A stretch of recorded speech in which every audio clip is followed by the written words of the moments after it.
দেখো এই বেটা বলছে যে কারুর বাপের কিছু নয়। আরে তোমার বাপের নাকি? ব্যাপারটা কি তোমার নিজের বাপের নাকি? মানুষের। রাজ্য সভাপতি পদের সঙ্গে এই গলা টিপে দেওয়ার ঘটনার যেই মেজাজ, এই মেজাজটা যদি না থাকে সেটা ভালো।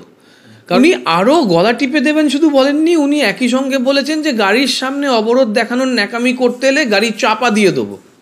এই যে গাড়ি চাপা দিয়ে দেওয়ার যে ঘটনা, সেইটা তো আরও ভয়ানক। আমি চাইছি যে কৃষকদের জন্য নরেন্দ্র মোদী যে 6,000 টাকা করে দেয়, সেই 6,000 টাকা তো মাসে হিসাব করলে হচ্ছে 500 টাকা। তাহলে সেটাও ভিক্ষাবৃত্তি। কৃষকদের অন্নদাতাদের ভিক্ষুক বলছে, কোনটা ঠিক বলছে? কালীঘাটের ঢোল বাজবে খুব ভালো, যেদিন ফাটবে না সেদিন একদম ওই ঘরে ঢুকে কী সব করবেন বলছেন, আপনাদেরও কিন্তু সেই হাল। আমি যদি পরিকল্পনা করে ওখানে আটকাতাম, তাহলে দিলীপ ঘোষের গাড়ির চাকা ওখানেই লিক থাকতো। দিলীপ ঘোষের গাড়ির কাঁচ যাদবপুরের ছেলেরা ভাঙতে পারতো কি পারতো না, যাদবপুরের ছেলেরা বলতে পারে। কারণ বিজেপির যে সংস্কৃতি, সেই সংস্কৃতি দিনের পর দিন যেটা দেখা যাচ্ছে, ওরা অল ইনক্লুসিভনেসের কথা বলতো, সবকা সাথ সবকা বিকাশ সবকা বিশ্বাস, সবকা সাথের থেকে ওরা এড়িয়ে যাচ্ছে, সবকা বিশ্বাস ওরা অর্জন করতে পারছে না, তাই সবার বিকাশও হচ্ছে না। দিলীপ ঘোষ সেখানে যথার্থ পরিমাণে একটা ভালো ইন্ডিকেটরের ভূমিকা নিচ্ছে, যেটা আমাদের জন্য ভালো হয়তো, কিন্তু বঙ্গের রাজনৈতিক সংস্কৃতি তো একদম দফারফা করে দিচ্ছে। Class 8 pass fitter, class 8 pass fitter Tathagata Roy বলেছিলেন। তিনি প্রমাণ করে দিয়েছিলেন যে তথাগত রায় খানিকটা ঠিক। কামিনী কাঞ্চন, তিনি প্রমাণ করে দিচ্ছেন তথাগত রায় খানিকটা ঠিক। উনি আরও গলা টিপে দেবেন শুধু বলেননি, উনি একই সঙ্গে বলেছেন যে গাড়ির সামনে অবরোধ দেখানোর ন্যাকামি করতে এলে গাড়ি চাপা দিয়ে দেবো। এই যে গাড়ি চাপা দিয়ে দেওয়ার যে ঘটনা, সেইটা তো আরও ভয়ানক।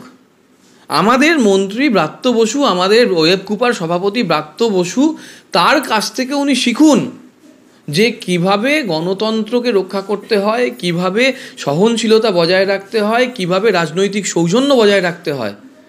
ইন্দ্রানুজ ওরকমভাবে একটা অঘটন ঘটালো, তারপরেও ইন্দ্রানুজের বাবা মাকে ফোন করলো, প্রয়োজনে সাহায্যের কথা বললো, কিন্তু আমাদের আইনি লড়াইয়ের মতন চলবে। আমরা গণতন্ত্রকে বিশ্বাস করি, আমরা সংবিধানকে বিশ্বাস করি, আমরা বিশ্বাস করি এমন একটা সুষ্ঠু স্বাভাবিক সমাজ যেখানে আইনের অনুশাসন থাকবে, আর এরা বিরোধিতা নিতে পারে না। সেদিনকে কত ছেলে মেয়ের মধ্যখান থেকে আমরা আমাদের সেই সৌজন্য বোধ, আমাদের সেই সহনশীলতা দেখাতে পেরেছি। অত বড় দুর্ঘটনা হলো, আমরা মার খেলাম, কিন্তু আমরা আমাদের সহনশীলতা দেখিয়ে গণতন্ত্রকে শক্তিশালী করার জন্য আবেদন নিবেদন আলোচনা এসবের মধ্যে সীমাবদ্ধ রাখলাম। আর দেখো এই বেটা বলছে যে কারুর বাপের কিছু নয়। আরে তোমার বাপের নাকি? ব্যাপারটা কি তোমার নিজের বাপের নাকি? মানুষের। বলছেন তো আমার বাপের টাকায় করেছে। আরে আমার বাপ মানে কি? সেটা মানুষ তো, সেটা তো মানুষ, মানুষের টাকা দিয়ে মানুষের কাজ করছো। তুমি মাথা কিনে নাওনি, ভোটে জিতেছো তাই এরকম করছো। তাহলে তো তৃণমূল বলবে তৃণমূলের টাকায় হয়েছে। সেখানে ভিক্ষাবৃত্তির কথা কেন বলছে? কেন বলছে যে মহিলারা যারা আন্দোলন করছে তারা ভিক্ষাবৃত্তি করছে বা চামচাবাই জাতীয় কথা? আরে জানে 500,000 টাকার গুরুত্ব জানে? তাহলে কি ওরা বলতে চাইছে যে কৃষকদের জন্য নরেন্দ্র মোদী যে 6,000 টাকা করে দেয়, সেই 6,000 টাকা তো মাসে হিসাব করলে হচ্ছে 500 টাকা। তাহলে সেটাও ভিক্ষাবৃত্তি। কৃষকদের অন্নদাতাদের ভিক্ষুক বলছে, কোনটা ঠিক বলছে? আসলে এ আমাদের সুবিধা করছে হয়তো, কিন্তু মানুষের যে গণতান্ত্রিক চেহারাটা এর দেখতে পাচ্ছে মানুষ, তারাও কিন্তু মাছ ভাত নিয়ে রেডি থাকছে। মাছ ভাত নিয়ে, বিজেপি তো মাছ ভাত পছন্দ করে না, কিন্তু দিলীপ ঘোষ মাছ ধরতে খুব ভালোবাসেন। আপনি মাছ ধরবেন, তারপরে কাদের ঘরে ঘরে গিয়ে টেনে টেনে পেটাবেন, আপনার জন্য মাছ ভাত রেডি থাকবে। তারপর বাসন মাজার মতন করে যেমন ওই ঝামা ঘষে দেওয়া হয়, পরিষ্কার হয়ে যাবেন, গণতন্ত্রে পরিষ্কার হয়ে যাবেন, সুন্দর দেখতে লাগবে। দিলীপ ঘোষ একটা সুন্দর অবয়ব, হাড়ি খাতা খুন্তি সব থাকবে, অবয়ব থাকবে। ওই বাম আর রাম তো শূন্যের একটা খেলা, ওই শূন্যের খেলা কোন দিকে এদিক যাচ্ছে না ওদিক যাচ্ছে তার উপর নির্ভর করছেন তো। কালীঘাটের ঢোল বাজবে খুব ভালো, যেদিন ফাটবে না সেদিন একদম ওই ঘরে ঢুকে কী সব করবেন বলছেন, আপনাদেরও কিন্তু সেই হালটাই হবে। তাহলে তো উনি তাপস পালকে ঠিক বলছেন এতদিন পরে, তাই না? তাপস পালকে তো ঠিক বলছেন তাহলে, যে তাপস পালকে নিয়ে এত সমস্যা হয়েছিল যে ঘরে ঢুকিয়ে দেবেন না কী সব বলেছিলেন, উনি তো সেই জায়গাটাই করছেন। আর দেখুন ক্ষমা চেয়েছিলেন, এক্স্যাক্টলি আমি এটাই ধরতে চাইছিলাম, তাপস পাল ক্ষমা চেয়েছেন। আমাদের রাষ্ট্রপতিকে নিয়ে যে কুমন্তব্য হয়েছিল সেখানে গিরিবাবুকে আমরা ক্ষমা চাওয়াতে বাধ্য করেছি, আমাদের দল থেকে সেটাকে কন্ডেম করা হয়েছে, ভরতপুরের বিধায়কের বিরুদ্ধে ব্যবস্থা নেওয়া হয়েছে। কার বিরুদ্ধে কি করা হয়নি? সমস্ত জায়গায় আমরা কিন্তু একটা সংবেদনশীল দল হিসেবে নিজেদের ভূমিকা পালন করেছি, আমরা দায়বদ্ধ দল হিসেবে ভূমিকা পালন করেছি। আর বিজেপি চ্যাংদোলা করে মারবো একজন বলে যে শুভেন্দু অধিকারী মাথা ব্যথা খারাপ হয়ে গেছে তাপসী মণ্ডল চলে যাওয়ার পরে, আবার আর একজন বলে হচ্ছে গাড়ি চাপা দিয়ে দেবো, গলা টিপে মেরে ফেলবো, মহিলা হিসেবে ন্যাকামো করবে না, এই সব কথাবার্তা। আরে তোমার অসুবিধা কোথায়? তোমার গাড়ি আটকেছে, আলাপ আলোচনা করো, করে তোমার যদি মনে হয় যে তাদের কিছু বোঝাতে পারছো না, তুমি পুলিশের সাহায্য নাও, তোমার সেন্ট্রাল বাহিনী আছে তাদের সাহায্য নাও। তুমি আইনকে নিজের হাতে তুলে নিতে পারো কি করে? তোমার দলই তো সরকার চালাচ্ছে। তার মানে এরা আইন মানে না। আমরা যে দীর্ঘদিন ধরে বলে আসছি যে ইডি সিবিআইকে এরা ব্যবহার করে, দিলীপ ঘোষ তো সেটা প্রমাণ করে দিলেন। তো এখানেই যেদিন ঘটনাটা ঘটলো তার পরের দিন অর্থাৎ আজ দিলীপ ঘোষ আবার বলছেন যে এবারে দরকার হলে আমরা বাড়িতে ঢুকে মারবো, দরকার এবং যদি সেটাও না হয় বাড়ি থেকে বের করে চৌরাস্তার মোড়ে মারবো। মানে একদিন পরেও অনেকে আশা করছিলেন দিলীপ ঘোষ হয়তো ক্ষমা প্রার্থনা করবেন বা অনুশোচনা ফিল করবেন এই বিষয়টা নিয়ে। দিলীপ ঘোষ তার কাউন্সিলর সম্পর্কে বলেছিলেন যে যদি ওই কাউন্সিলর কাজ না করে খড়গপুরেই, তাহলে ওর বাড়ির সামনে যে পোস্ট আছে সেই পোস্টে ময়লা ফেলে এসো। হ্যাঁ, মানে দেহের যে ময়লা বেরোয়, যেটাকে আমরা পটি বলি, সেটা ফেলে এসো, এরকম কথা ও বলতে পারে। ফলে 8 মাস ফিটার এর থেকে বেশি কিছু বলতে পারে না বলে আমি মনে করি। আমার যেটা মনে হয় যে ও ইতিমধ্যে সভাপতির পদটা পাওয়ার জন্য যে কোনো রাস্তা নিতে চাইছে। একদিকে শুভেন্দু অধিকারী যেমন তাপসী মণ্ডল চলে যাওয়ার পর কত বড় বিজেপি, কত বড় হিন্দু, কত বড় আরএসএস সেটা প্রমাণ করার চেষ্টা করছে, ওই মুসলিমদের চ্যাংদোলা করে ফেলবো এইসব কথাবার্তা বলে। আবার যেটা পরবর্তীকালে চাকদার না কোথাকার যে প্রাক্তন সিপিএম, যিনি বর্তমানে বিজেপির বিধায়ক, তিনি ক্ষমা চাইছেন। তো দেখা যাচ্ছে যে দিলীপ ঘোষও সেই রাস্তায় হাঁটছে, বিধানসভায় পৌঁছে যাচ্ছে বা লোকসভায় পৌঁছে যাচ্ছে বা নেতাদের সঙ্গে কথা বলছে যে ওর রাজ্য সভাপতির পদটা ও হয়তো ফিরে পেতে পারে। আর সেখানে দাঁড়িয়ে বলছেন যে মেজাজ দিলীপ ঘোষ দেখাচ্ছে সেই মেজাজই ধরে রাখবে, দরকার হলে রাজনীতি ছেড়ে দেবে কিন্তু মেজাজ ছাড়বে না। মেজাজ তো ছাড়েনি, স্বাভাবিক, সে তো রাজনীতিটা ছেড়েই রয়েছে। কীরকম ছেড়ে রয়েছে? মাছ ধরছে রেগুলার নিউ টাউনে বড় বড় জায়গায় বাড়ি গেছে। আর কার বাড়িতে যেন ওনার সব জমির দলিল ফলিল পাওয়া গেছিলো, ইডি সিবিআই তো ডাকেনি।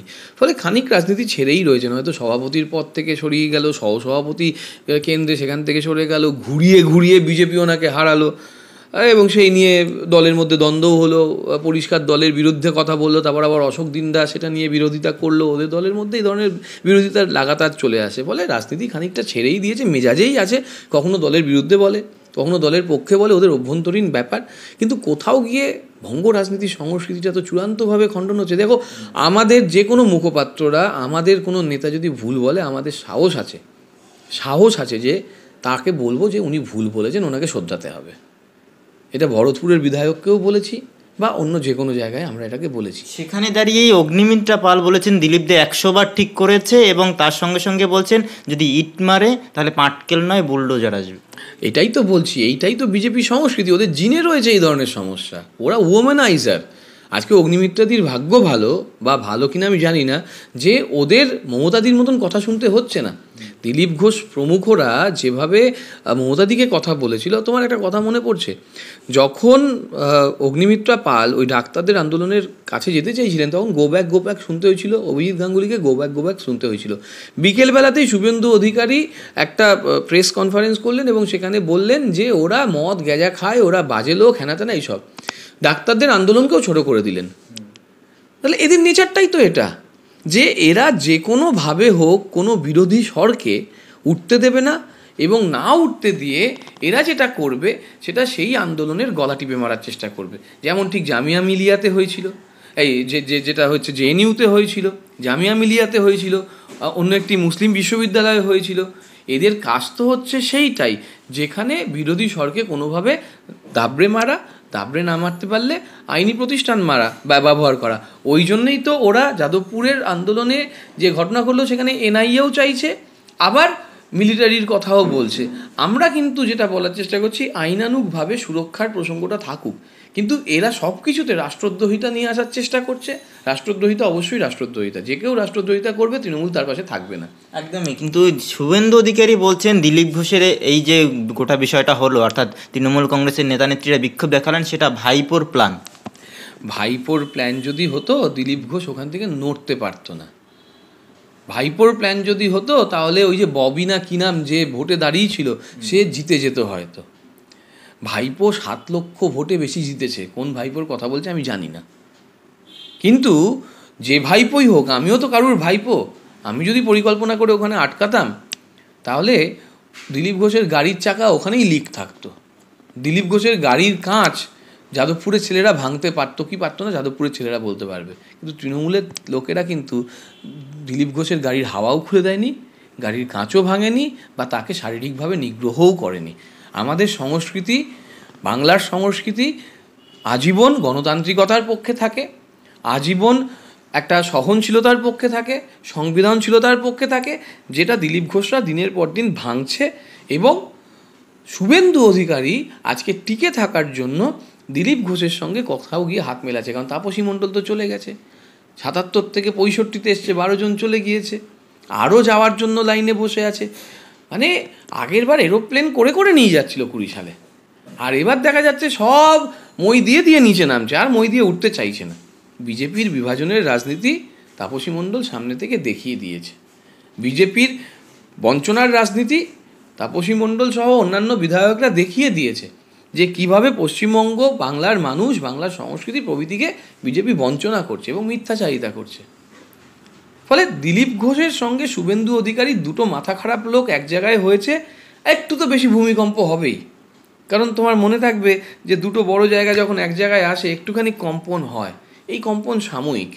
26 সালে আজকে যে 65টা আছে, দেবাংশু হিসাব দিয়ে রেখেছে, আরও কমবে, কমে চূড়ান্তভাবে ওরা বিরোধী দলের তকমাও পাবে কিনা সেটাও সন্দেহ থাকবে, এবং শুভেন্দু জিতবে কিনা, দিলীপ ঘোষ জিতবে কিনা সেটাও বড় প্রশ্নচিহ্ন থেকে যাবে। একটা শেষ প্রশ্ন, রাজনৈতিক বিশ্লেষক থেকে শুরু করে সাধারণ মানুষের মনে একটা প্রশ্ন জাগছিল, দিলীপ ঘোষের এই গলা টিপে দেওয়ার মন্তব্যের পরে বিজেপি কি তার বিরুদ্ধে কোনো ব্যবস্থা নেবে? এখন পর্যন্ত এমন কোনো খবর সামনে আসেনি যে কোনো ব্যবস্থা নিয়েছে। এই বিষয়ে তৃণমূলের অফিসিয়াল স্ট্যান্ড কি?